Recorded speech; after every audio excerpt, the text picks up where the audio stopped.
Kelli, so good to have you on the show. Really looking forward to chatting. We overcame the slight technical issue and it's now working. But would first love to get a kind of brief intro of who you are and where you work. Yeah, thank you so much for having me. Yeah, so I lead marketing for Flagship Restaurant Group, which is a really fun company. We're based out of Omaha, Nebraska. And we're a little bit different in the restaurant world because we have, including Flagship Restaurant Group itself, we have 14 different brands. So, and we're all across the country. So everything from, sushi to Mediterranean, and we've got a mezcal tequila bar. We also have, a champagne bar with duckpin bowling. So as you can imagine, our portfolio is quite large, but it's great, and every day is totally different. I've been with Flagship for about 5.5 years now. So when I joined the company, we had about 7 brands and 20 locations. And in the 5.5 years, we added 7 more brands and grew to 54 locations across the country. So I grew up in restaurants. I'm an operator at heart. So I love, that human connection and being able to understand the operation mindset, while also on the other side, trying to drive traffic and the marketing and the difference between brands and getting them to have, lifelong visits. So that's a little bit about me. Amazing. And I think let's start with the fact that, you joined the company when it was a much smaller scale to where it is now in terms of the number of brands, number of cities. It'd be great to know what you've learned from scaling to different markets and what lessons you want to share with other fellow hospitality marketers. Sure. Yeah. It's interesting because we've actually changed our model a little bit. So when we first started, expanding pretty quickly, we would open one location, like one of our Blue Sushi Sake Grills, which is kind of our staple brand. We have 24 locations. We would open one in a market. And we found it actually a little bit more lucrative and more efficient to open 2 or 3 at the same time. So, we go into areas where they're big developments that have multiple retail, restaurants, bars that are opening. We like to go in those new developments or the urban areas that are shifting and are getting new life and, bringing some character to the community. So we actually do 2 to 3 for a couple of reasons. So we'll do like Blue Sushi, Cleo, which is our Mediterranean, and Memoir, which is an American cuisine. We'll open them all at the same time. It helps us cross-utilize labor. It helps us cross-utilize products. And then when we penetrate the market, we're not coming in as just, one specific cuisine. We're coming in as 3 different ones, giving guests 3 different options. And then the service is beyond something that we spend so much time on our service trying to create. Competition is crazy. So we have to do something that goes, we call it unreasonable hospitality. It's kind of an homage to a New York restaurant. We try to give them something that is like, oh, we went to Blue, we have to go to Cleo, or we have to go to Memoir, to connect that. Oh, sorry to interrupt, but on that point of, if I go to one of the 3 in a certain location, my assumption would be you have quite a different target persona for each of those. So how do you make sure that, like I might like sushi or a certain food, but then probabilistically, I'm not going to like maybe the other 2, but then how do you make sure that you get the most value out of that one customer? That's a great question. So the good thing about the brands that we have and opening more is we are starting to understand our guest behavior a lot better. So we're trying to figure out, we use some of these new markets we open where in our backyard to see who's coming in our restaurant, who are we attracting, what are we offering, what's our price point, and how do we connect to the community on those specific angles. So, for example, Blue Sushi Sake Grill, a lot of it is leaned more towards healthy living, healthy lifestyle. We have one of the biggest vegan maki selections around. So when we go into a market, we're really targeting that healthy living, that healthy lifestyle. It's also more approachable. So families, believe it or not, kids really love sushi, but it's a very approachable brand, and the price point is very lucrative for a family. Whereas, Memoir or Pyro or one of our higher price point brands, those are going to be a specific special occasion or corporate event or buyouts and private parties. So we really segregate it based off of customer behavior, who we're attracting, what the data is telling us, who's actually ordering online, who's coming in the restaurant, what are their price points, what are they ordering. And we try to separate them out by a specific audience and target very specifically in the local areas. But the other thing that we do is use each audience cohesively. So if we've got people coming into Blue, and we think that, it's an opportunity for them to come to lunch at Cleo, or if their families are coming into Blue and, they're going to work and there's an opportunity to bring them into Cleo, we'll cross-utilize that too. especially especially in Omaha. We've got 8 different locations in Omaha, 8 different brands. So we'll sometimes send out, a whole Flagship Restaurant Group email or call to action that shares the fact that, if you like blue, you might like Champagne Lane. So you might like Ghost Donkey. So we try to do as much as we can to cross utilize that audience as well. And do you think people go, are thinking, I want to go to a flagship style restaurant, or do you think they think of the individual brand first? And kind of what's your priority? That's a good question, because in a perfect world, we would love to have Flagship Restaurant Group be known across the country. But from a marketing perspective, it's not lucrative and it doesn't make any sense. Only because the brand specifically, we want people to recognize our food. We want them to understand like the quality and what we're giving them.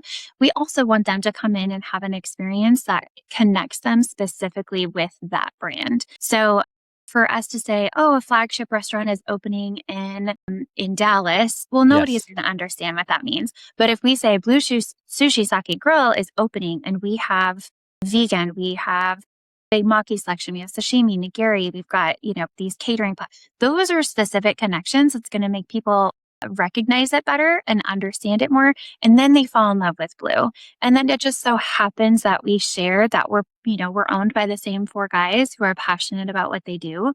That's the story where they dive a little bit deeper. And that's when the loyalty and the branding becomes a little bit more relevant. It reminds me of, I grew up in Spain, and there's one, there's a similar kind of story. There's like a family style owned, a couple of partners who basically own most of the chains along a certain beachfront area, and they're all slightly individual, but they have, the kind of level of detail is very high for all of them, which is why they've been so successful. And I think it's interesting because there are times where when they open a new venue, people don't know the venue, and it's kind of individual spots, but each owned by the same overarching thing.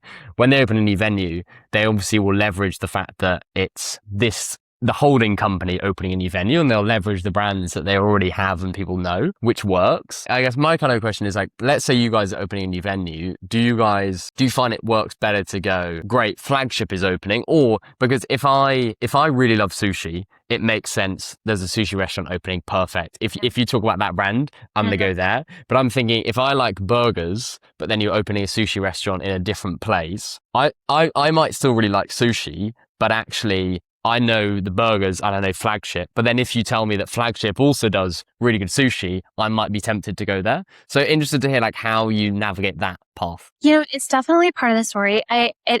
We focus on it when it's relevant. If we're opening in a location where, Flagship, someone hears that and they're like, well, I don't really know what Flagship is. If the desire and the intent is to research, or, when we do press releases, we bring Flagship in. I think the more unique part about us is that we aren't just a corporate company that's opening these and dropping them everywhere. We are still, a very small, large group that we're evolving our menus all the time. And the people that are making them are not just, opening up hundreds and hundreds of chains. So the story behind Flagship, I would probably, in a new market, when we penetrate a new market, would make more sense and create that appeal. If we're opening in a market that's a little saturated, that has some of our locations, we definitely will drop our name, because the reputation of the service that we're giving, the food that we're giving, when it comes to that human connection, we still use a lot of that. So technology is used more for streamlining. We still answer our own reviews. We still have that connection, and people kind of gravitate towards that. So if it makes sense, the story of Flagship will always be relevant. Where we lead with brand versus Flagship definitely depends on what market we're going into. If it makes sense. Yeah. Yeah, no, it makes a lot of sense. And I think it's also really interesting, like dilemma marketing and brand wise, because there aren't most people, most CMOs will have one brand to contend with. You have the holding company, and then you have 14 sifties, so many different brands. So it's incredibly difficult. It is. And so now I just want to focus more on like hospitality marketing it generally, and like some of the kind of lessons you've learned, because you've been in the industry a while, and some of the things which you thought would work, but then actually haven't worked. And off the back what you've learned from that. So yeah, would love kind of your general talking points about that. Yeah, well, speaking of opening a new market, we try to leverage technology and AI as much as we can. So one thing that we've evolved with pretty well is not guessing. One thing that a really good marketer will never tell you, I think that your demographic will be this, or I think that, you really have to use the data. So when we try to find a new location or we penetrate a new market, we will go in and use platforms like Placer AI, or, where it goes in, it tells us the economic growth, it tells us, the demographics. We'll get all of that data. Yes. And we'll look and we'll be like, you know what? We think that this location is going to be great because all of the data, everything that we've seen, the future of it is going to be successful. That's not always the case. So, when we opened in Deep Ellum, which is an area location in Dallas, we did a lot of research. We pulled everything that we can and we're like, this is going to be great. It's an older urban area that is being transformed and art is being brought in. It's going to be really revived. We have found that that's not always the case. So we opened that location. We've opened 2 locations, Palma and Ghost Donkey, about 2 years ago. And there has been heavy crime in the area. We've had to have a curfew and close our restaurants at 8:00.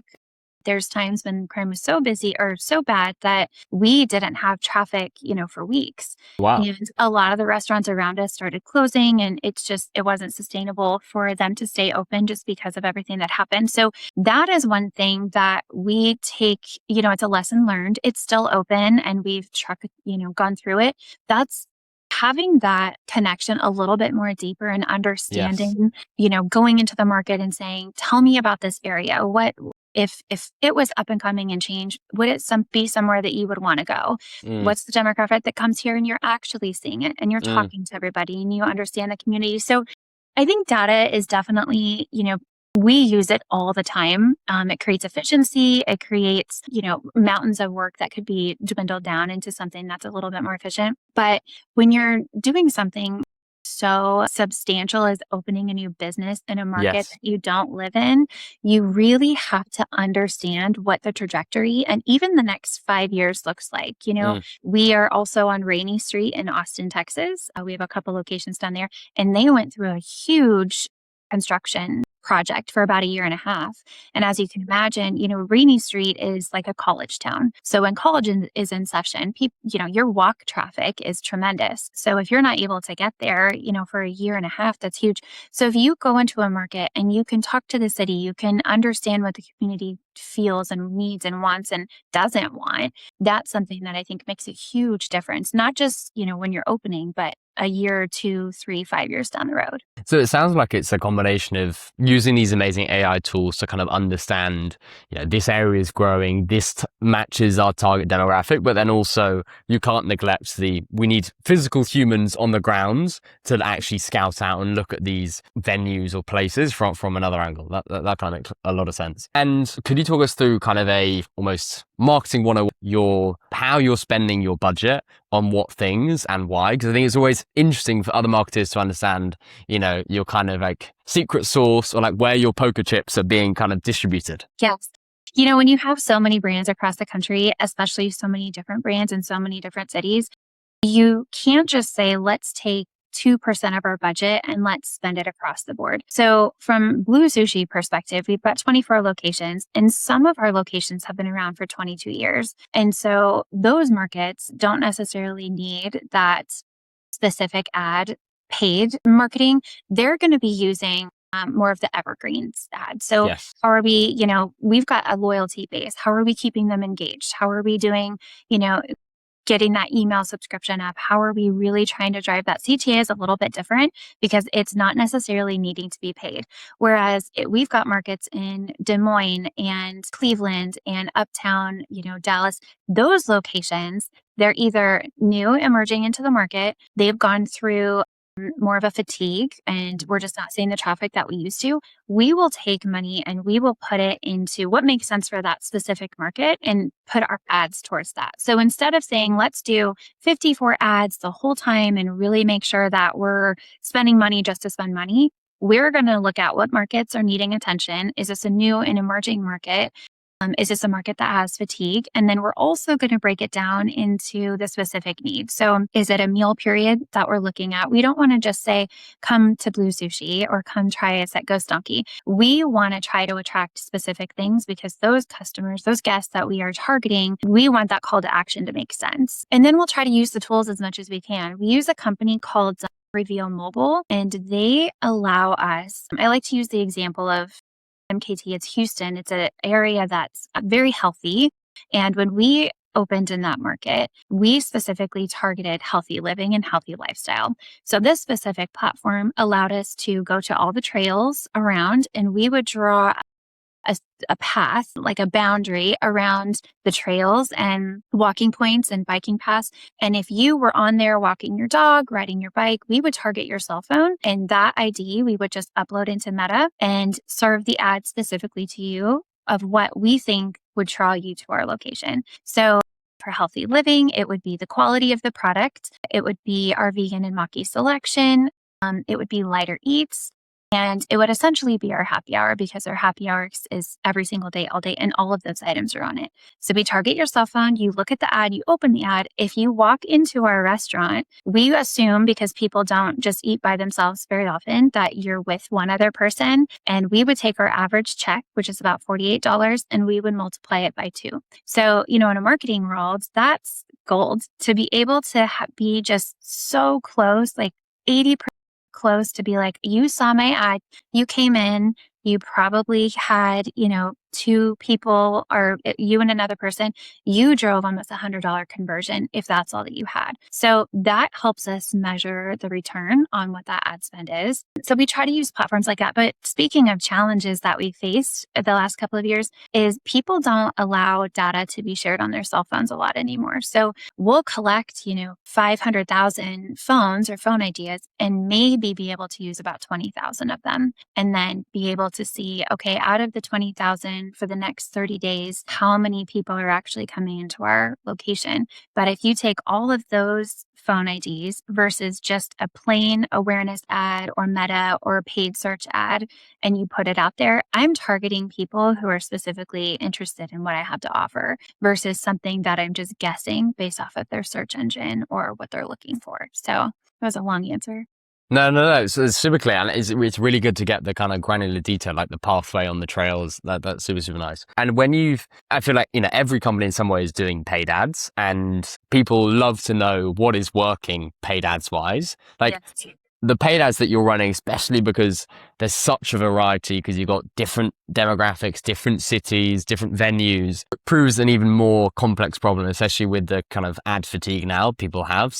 Awful attentions. So when you guys are, putting money into paid, like what are the things which what are the metrics, maybe aside from the obvious that you're most focusing on, and then also maybe some specific examples of campaigns which are working really well for you guys? Yeah, it definitely depends on what we're trying to get out there. One of the things that we definitely have learned is people are searching on TikTok, Instagram, and AI. So for us specifically, we're really concerned about how to show up in their search. So from AI perspective, to believe it or not, we actually put a lot of effort into our reviews, making sure that people are leaving us a lot of reviews. We're getting that, and we're getting really good ones. When somebody goes into Google and they're searching, AI is going to automatically pump up, or if they go to ChatGPT, they're going to pump up what they think people are attracted to or going to or is getting a lot of hype.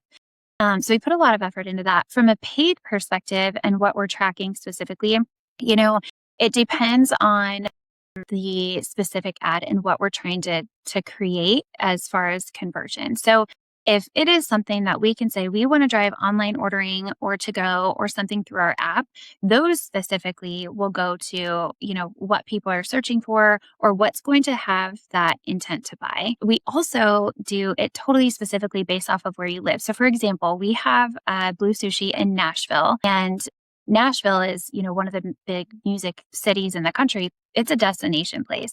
So we aren't going to do meta ads there because if we target somebody and we target people that are there for the weekend and we want them to come visit, they're not going to be there in, the next couple of days. So we shift that specific direction into Google. And our goal there is to intent to buy. So we are going to specific to search and we're going to say, sushi in my city, sushi near me, sushi for bachelorette parties. And then we want them to specifically go to make a reservation. Then we go into our reservation platform and we use OpenTable. We look at, are they actually making a reservation? Are they coming in? What's their check and what's their price point?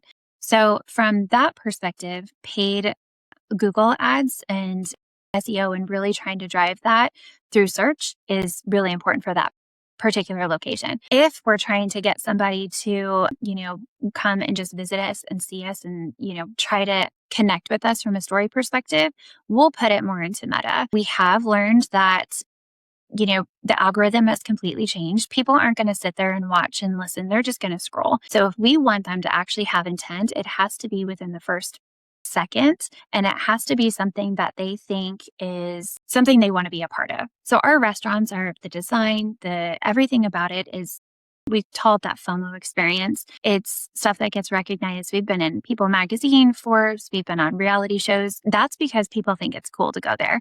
So if we can show that desire, that FOMO, that, oh man, what is this? This is really cool. I need to figure out how to get there. Then that's something that is a storytelling, but it's hard to measure. So it really depends on, specifically what we're trying to drive. How are we going to measure it and what specific city that we want to penetrate as well? Because we won't do the same advertising in Nashville that we're going to be doing for, a suburban area. We're just not going to get that type of reaction.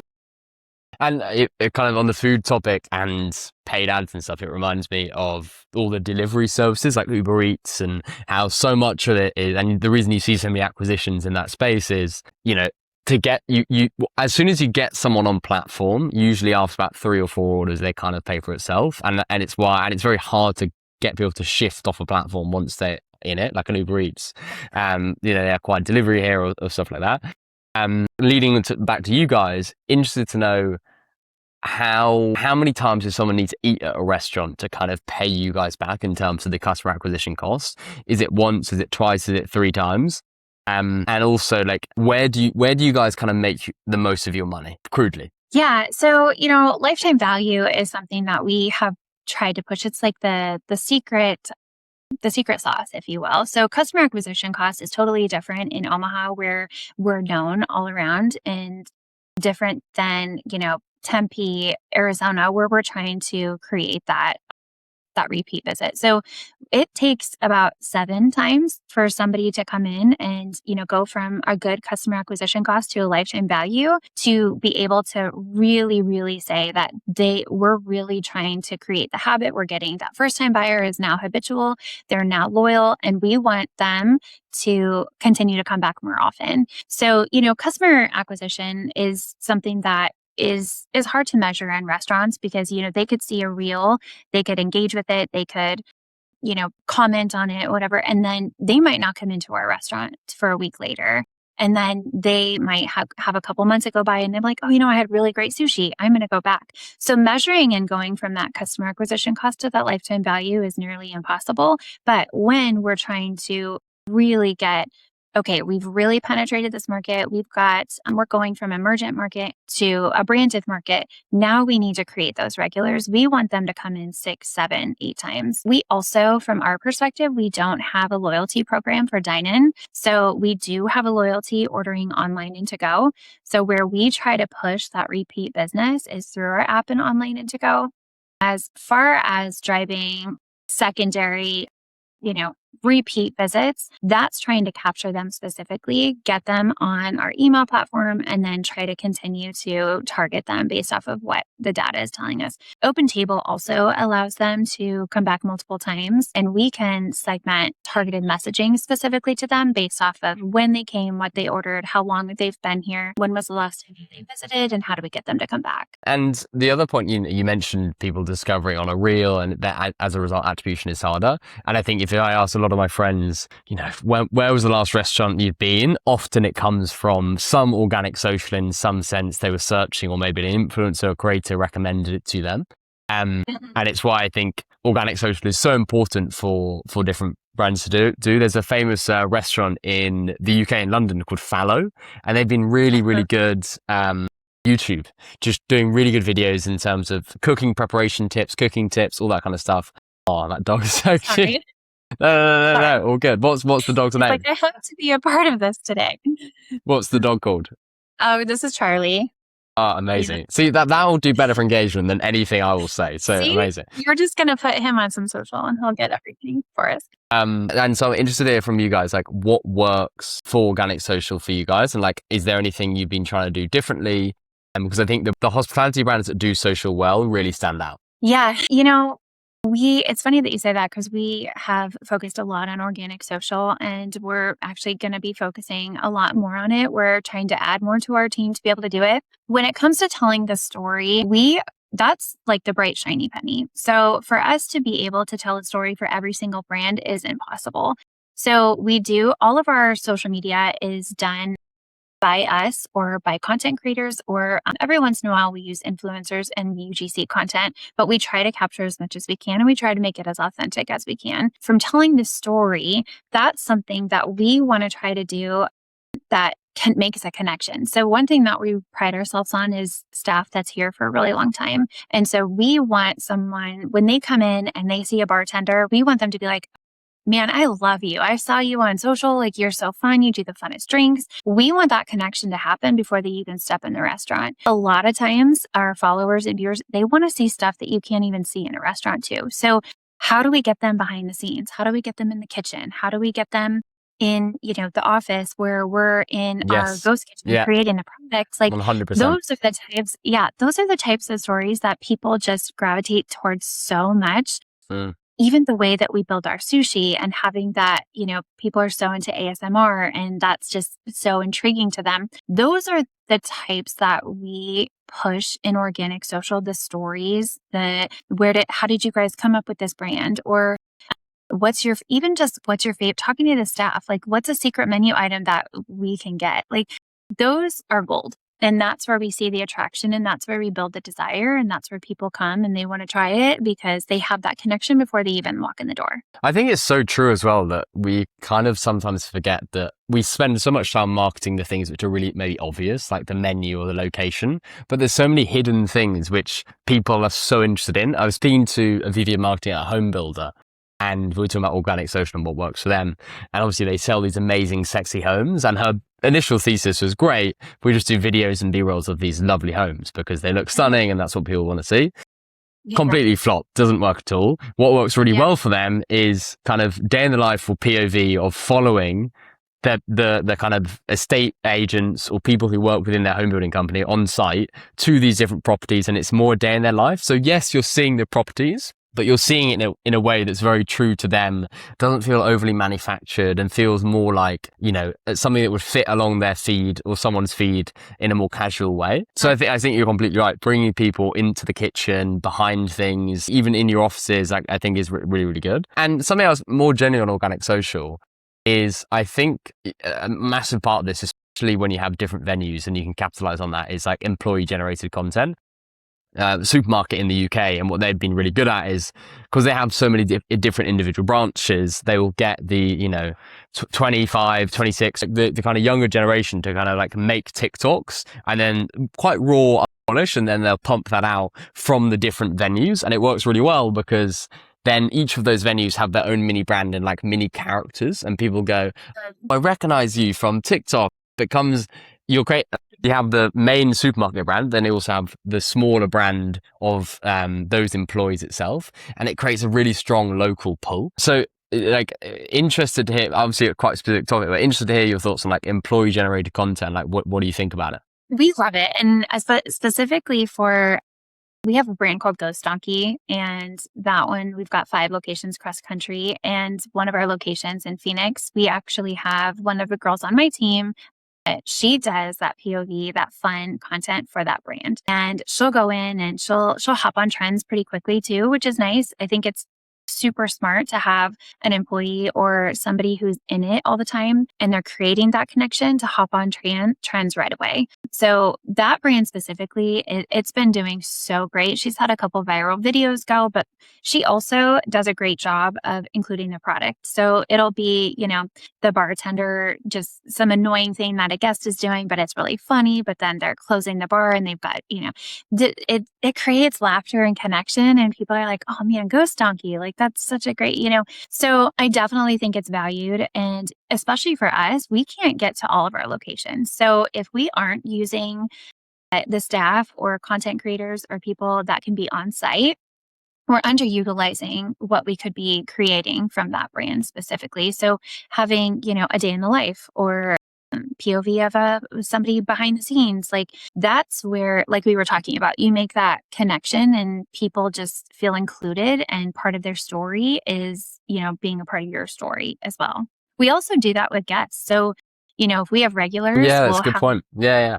we'll have staff, just be like, tell us your favorite or give us, your day in the life of going to a sushi restaurant. Like we'll try to include them because they're also part of our life. And people like to see people that they connect with. And they're like, oh man, like we were shooting at Blue Sushi here in Omaha. And we had a group of guys that were in and they were just, they were in high school and they were having sushi and they were like, man, can we capture this? And they were feeding each other sushi and, they were all just having a great time. And we played on it and said, we would rather showcase who actually comes in and who actually works in our restaurants than make it look staged or kind of like what you said, show something that's very obvious. Like if it's a sushi restaurant, that we carry sushi. So whether, it's a plate of sushi or a drink on a table, we're never going to dive into that. People aren't going to be attracted to that. They're going to be attracted to seeing the fun, the authentic, the genuine side, the storytelling. So organic social is something that we put a lot of effort in for sure. Yeah, and it also just compounds massively in things like, YouTube videos there with then, you mentioned GEO and AEO and helping kind of rank in different chat bots. Like it massively helps there as well. So I think it has the double effect of, yes, it gets this great kind of trust with your audience and people feel a good connection, but then also when they're searching for which restaurant to go to in ChatGPT, it's also helping there. So it's a bit of a kind of double-edged sword.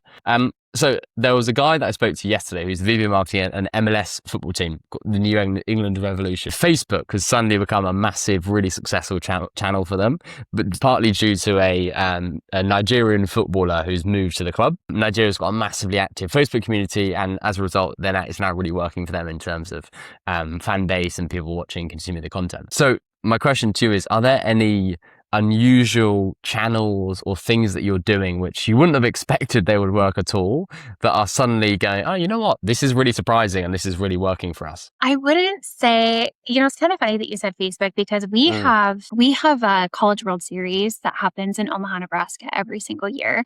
And what is that for I know? Yeah, it would be so it's baseball and Yes. it's college and it brings in an extra million people just into Omaha, Nebraska. Wow. Okay. And so Yeah.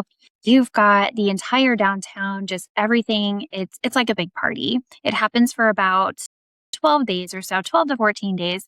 And we have one of our 2-story restaurants. It has a balcony and everything like that. And we're right next to the stadium. So you come in, you party from 6:00 in the morning till 1:00 in the morning. It's just a huge, massive celebration for college baseball. It's the playoffs, if you will. So speaking of Facebook, we have fans that are coming from all over and it's, they're wanting to know what DJs you have, what events are going on. So that's the only I would say only time we've really kind of pushed Facebook a little bit because the demographic is anyone from older to younger, but they're more likely to search events through Facebook is what we found. And then we'll also be on, all of the other listings. But aside from that, not necessarily a platform, but one thing that worked really well for us that we kind of tried was going back to the traditional, almost like punch stamp, if you will. We have Clio, which is our Mediterranean concept. And we do rosé month every year where we focus on rosé wine. And our restaurant will bring Mediterranean wines or European wines. We'll bring them, partner with vineyards and stuff. that are organic or sustainably sourced or sustainably made. So we decided to kind of throw back and say, let's create a passport and you come in and you Oh, that's so clever. stamp You stamp it. That's and brilliant. you stamp it. Yeah. And so they come in and they try rosés from all over Europe. And if they fill the stamp, they essentially get something on us. So we gave them a free meta or a free pita and meze appetizer. But people were more engaged with the thought of getting something stamped and having something physical. And that's we're not used to that anymore. Everything is all tech. Everything is, all through apps and that digital source. So I think people were craving maybe something that they could actually physically touch and hold. And our wine program, they still they get a bag and they get an insert of the wine from the country and who the vineyard and the maker is, and they get to take it home and they open it up. And we've had so many people do, UGC content and tag us of just them being able to open their wine and see, what country and where it's from. So that would be probably the most shocking because you don't see a lot of traditional marketing anymore. We don't do a lot. We do almost everything digital. So that would probably be, I guess, a little outside of I the think that's box. brilliant. No, I Yeah. think it's really good. And I think there's such a hark back to analog. And I don't know about you, but there's a coffee shop near our office in London and they have a similar, loyalty scheme. And I treasure that cardboard piece like it's, like a child. And I don't even have a child. So I completely know what you mean. And I think it gives people that reason to go back. So it's super, super nice. And then now also to kind of more talk about like AI within hospitality and AI within marketing, the age-old topic. But would love to get kind of first like the feeling and the sentiment from maybe talk about your team, the makeup, and then what different team members feel and how they each use AI. And then we can maybe talk about different initiatives you've been doing or using. Yeah, hospitality and restaurants, AI could be a little bit of a buzzword because, we make our connections on that human interaction. So one thing that, my company has done, not from just a marketing perspective, but from an operations perspective, is we'll use AI and those tools to create efficiencies, but also to help us collect the data and tell us the story of what the data is saying. So from an operations side, there's a time where we would take all of our sales and everything that everyone's ordering and put it into an Excel and say, okay, let me look at what we've done the last 3 months, how they compare to last year, what's the highest ranked restaurant, who's down versus prior year. Now, because of the systems that we use, we could say, okay, take these last 3 months, compare it to last year, give me the bottom 5 restaurants and what meal period and what are they down in sales, and boom. Those are the efficiencies we're more attracted to from a restaurant perspective, because for one, it's going to cut a ton of time. It's probably going to be a little bit more accurate. And then it's also going to go a step further and say, based off of the data, what this is telling me, here's where I think, there's an area of concern. From a marketing perspective, we do the same thing. So we'll take as much data as we can. Sometimes you're collecting data from so many different platforms and you're seeing everything and you're like, what in the world do I do with this? How do I put it all together? How does it tell a story? So we'll put it into Claude or we'll put it into something else and it can say, here's everything that I'm finding. Here's your most efficient systems that's working. Here's the return. Here's, all of the data it's telling. And then we're going to put that human connection in to try to create the strategy and pull people in, from a restaurant perspective. And we never want to lose the guest journey, but we have to make sure that the guest journey makes sense. And we are going from the desire to the intent to buy, which is also something that we use AI for. So I would say, to answer your question, the human connection is still something we very much are a part of, as well as the creativity from our team perspective. We're still putting our thoughts and minds together to create these beautiful brands that are unlike anybody else. And, competitive intrusion in restaurants is wild. And same with design and all of that. That's still that human element. But from data efficiency and analysis, systems, processes, that's where we put a lot of our investment into AI. Makes a lot of sense. I think that the human can be the creative director almost, and the AI can be the executive assistant. I think is usually the best pairing of both. Yeah. And then also like some final kind of quick fire questions.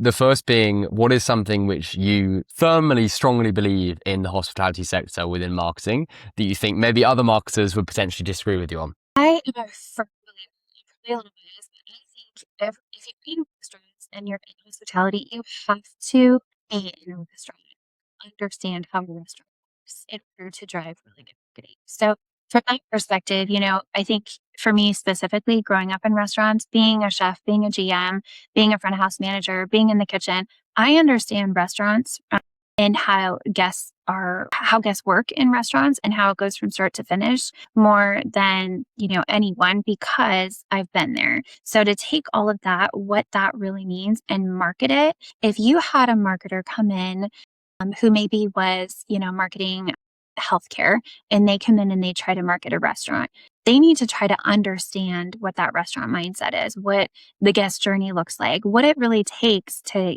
come in and drive check average up and have a great experience, and then try to convince somebody to come back and, create loyalty. You have to really understand and learn what a restaurant does and how hospitality works. So I'm a firm believer of, if you are going to go into marketing in a restaurant or hospitality or service field, go work in the restaurant, go sit there and watch your guests come in, watch what your servers do, understand from the second you walk in. You have to take that story that's actually happening in your restaurant and you have to portray it in marketing without anybody ever stepping foot.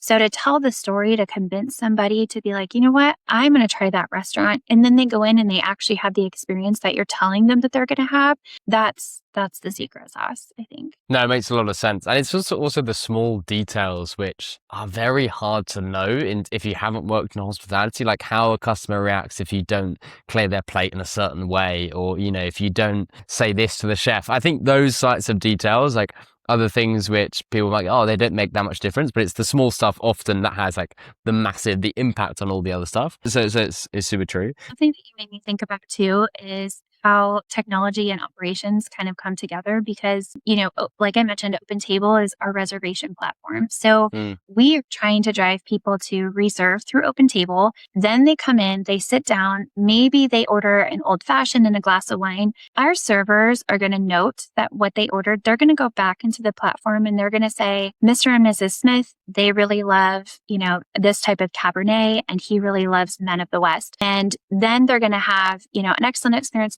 The second they come back and they come and sit down, our team is going to read those tags on that. And they're going to be like, Man of the West, I already brought one over here for you. Yes. And those are the way too that I think people underestimate how to go above and beyond in using technology while also being able to have that human interaction. So I always think that's something that we do extremely well, is anticipate our guest needs and give an experience in our restaurants that nobody can have at another restaurant or down the street. So 100%. I think also it's kind of like, it's almost the best time to be doing this, because you can get the best of, computers can look at all of this data at scale and kind of save these tidbits, notes about certain customers. And then you can have the amazing in real life customer experience from someone going, we know you love this drink, and then deliver that. So no, it's very true. And the last question is like, who else in your industry do you think would be great on the show, or do you really respect? That's a really good question. I worked in Raising Cane's for like 4 years, and Raising Cane's is a phenomenal company because they do such a great job in local marketing and the culture, and really trying to make a connection in the community. And that I worked with. My name is Lindsay Patel. Yeah.